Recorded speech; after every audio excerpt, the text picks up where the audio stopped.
Hello everyone, welcome to another video. In this video, I will show you how to make grid responsive in Webflow, just like this. For example, if we take a look at this, right? It's completely responsive, right? So actually what you can do here is once you go to the maybe a phone, right here, what you can do is actually you can click on the grid itself, right? And just click it right here. Just click on the grid itself.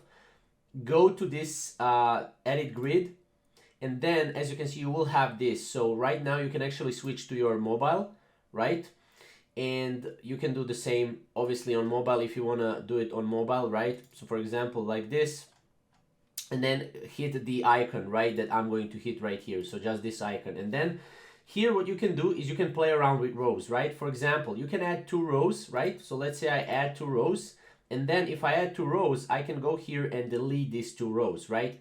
What this will do is this will actually create that responsive design and make grid looks responsive in Webflow. Now, obviously, you will need to play around with this, right? Depending on how many grids you have, how many columns, rows you have, right? Stuff like that, right? But this is pretty much it, right? Here you can add and delete rows and see how it's playing out on tablet, on mobile, on, other mobile, right? That's pretty much it, right? So that's how to make a grid responsive in Webflow.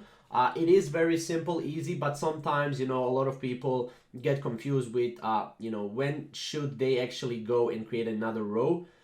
Just create another row and see how they are playing out, right?